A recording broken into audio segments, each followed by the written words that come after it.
अस्सलाम वालेकुम पाकिस्तान में मलिक असलान नवान।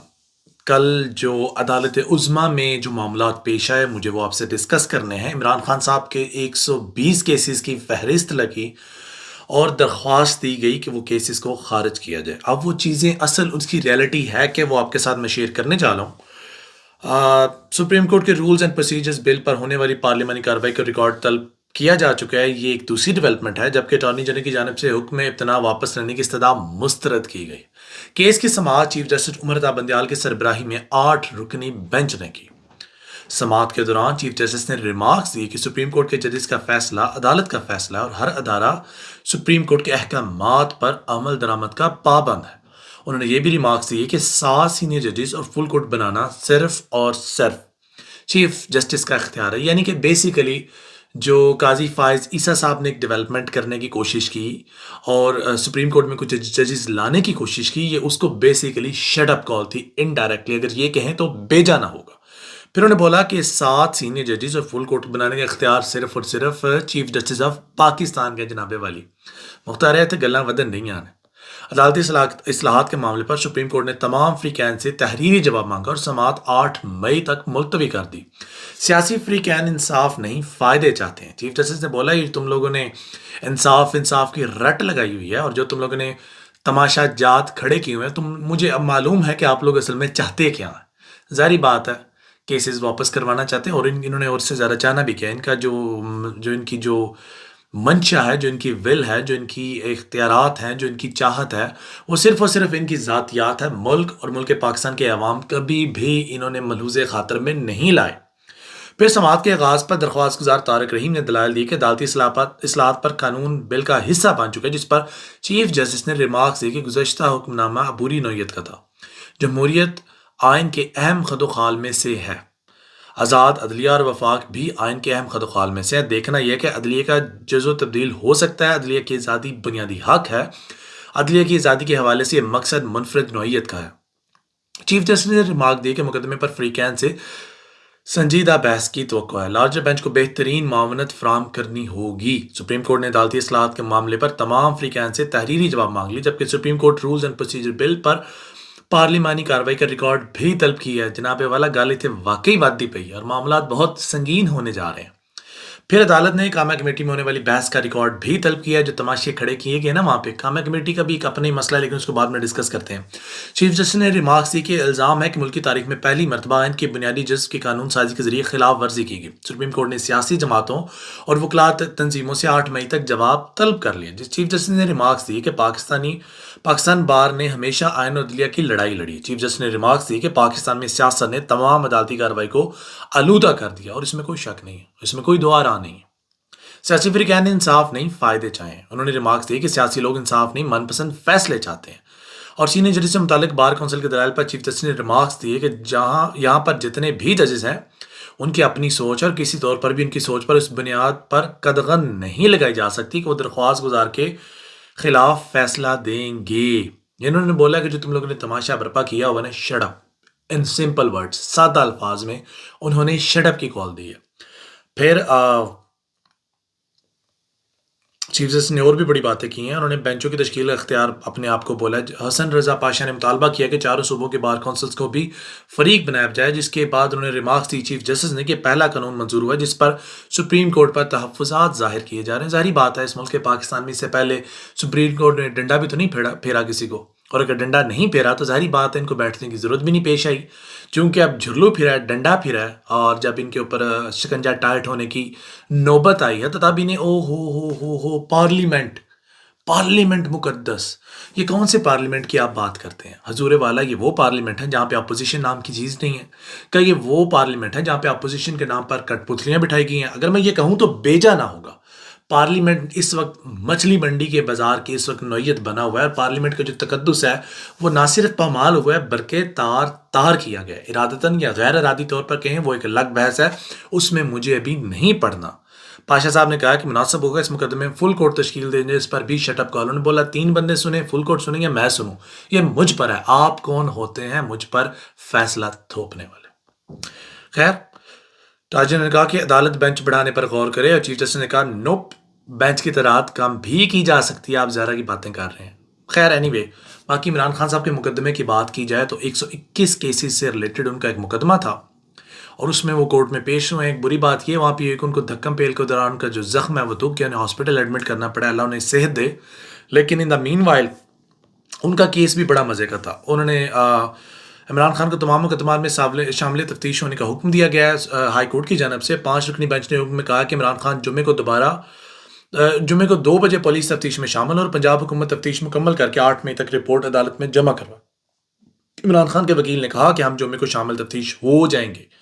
समाअत के दौरान इमरान खान को खुद अदालत को बताया कि उन्होंने वजीराबाद में कत्ल करने की कोशिश जो उनके ऊपर हुई है, उनकी मालूमात मुझे पहले से थी। फिर इस्लामाबाद में मुझे मारने की कोशिश की कि ISI ने रात को बिल्डिंग को कवर किया हुआ था, वो CTT के कपड़ों में थे। उन्होंने मुझे तीसरी बार कत्ल करने की कोशिश की, मुझे कोई सिक्योरिटी नहीं मिली। मैं केसी से भाग नहीं रहा हूँ बल्कि एक्सपोजर को कम करना चाहता हूँ। फिर हुकूमत के वकील ने दलाल दिया कि इमरान खान एक भी केस में शामिल तफ्तीश नहीं हुए, जिस पर जस्टिस आलिया नीलम ने इस्तफसार किया कि हम आपको वक्त देते हैं, आप तमाम केसेस में शामिल तफ्तीश हों।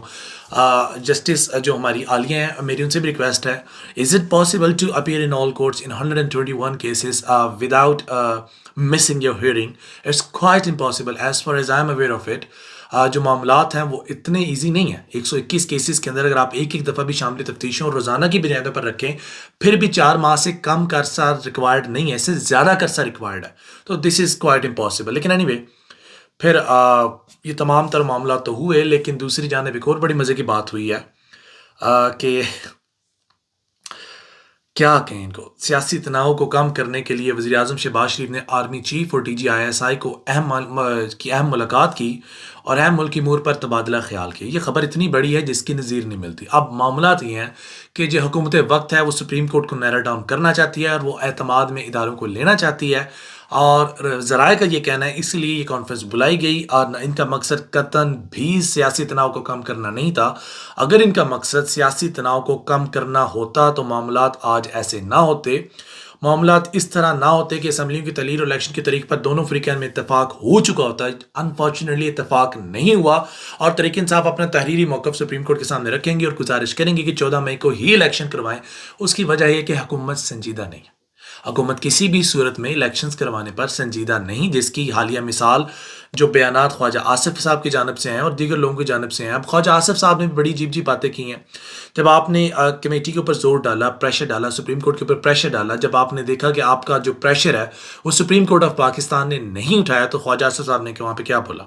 वो कहते हैं कि हम लोग अपने जुराइम का एतराफ़ भी करते हैं। पीपल्स पार्टी और मुस्लिम लीग मुतहरब थे। बेनज़ीर भुट्टो और नवाज शरीफ ने चार्टर ऑफ डेमोक्रेसी साइन किया। इसके बाद वो 2 असम्बलियों ने मुद्दत पूरी की। इनका कहना था कि मुक़द्दर अदारा आइन का मुहफ़्फ़ज़ है, आइन से मावारा कोई चीज़ नहीं हो सकती। उन्होंने कहा कि आला अदलिया के जजों की तारीख का हिसाब दिया जाए। हम पर हर 5 साल बाद अवाम को हिसाब देते हैं। हमारी तनख्वाह 1,68,000, उनसे पूछे कि उनकी तनख्वाह क्या है। वाकई ही पूछना चाहिए।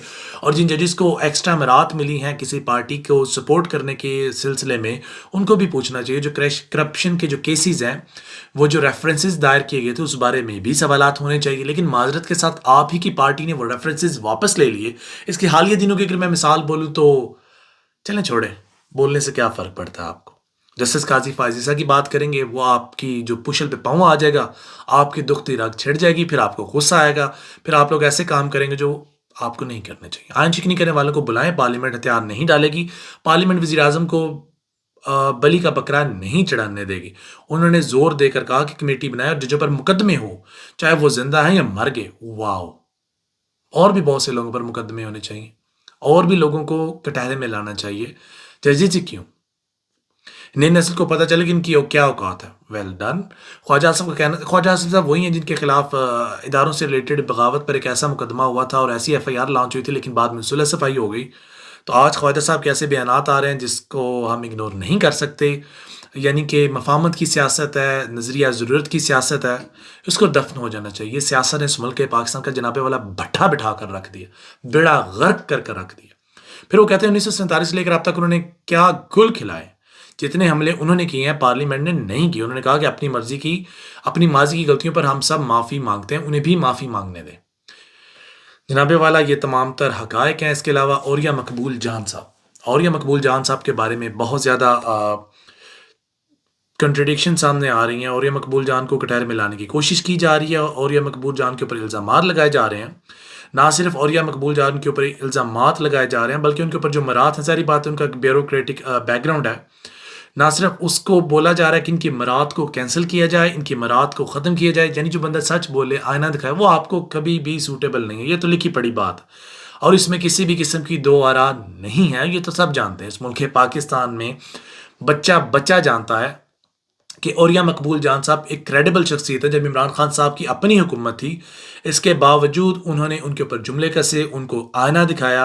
औलिया मकबूल जान साहब का शुमार उन चंद लोगों में होता है जो शायद आमरीत के सामने, जुल्म के सामने, जबर के सामने, हुकूमती निज़ाम के करप्ट टोले के सामने कभी उन्होंने हथियार नहीं डाले। रिगार्डलेस आप उनकी मरात कैंसल करें या आप उनकी नशरियात पर पाबंदी लगाएं, लेकिन स्टिल वो बंदा चुप करने वालों में से नहीं है। अगर आप सोचते हैं, समझते हैं कि वो बंदा चुप कर जाएगा, तो यकीनन ये आपकी भूल होगी। खैर, ये तमाम तर डेवलपमेंट्स थी और बड़ी अहम डेवलपमेंट्स थी जो मैंने आपके साथ शेयर की। बाकी औलिया मकबूल जान साहब का जो मामला है, वो चेयरमैन कमेटी बराए इस्तेहकाक कासिम नून के मुतल्लिक इदारों को हुक्म दिया गया है। ये कासिम नून साहब हैं जो इसको डील कर रहे हैं, जिन्होंने इसको प्रोसीड किया है।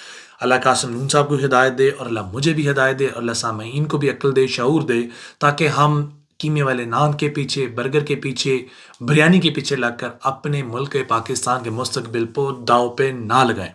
अभी तक लिए बस इतना ही। अपने होस्ट को इजाज़त दीजिए। फ़ी अमान अल्लाह, खुश रहें, आबाद रहें और जिस शख्स ने इस मुल्क पाकिस्तान का बेड़ा गर्क किया, अल्लाह उसकी नस्लें गारत करे।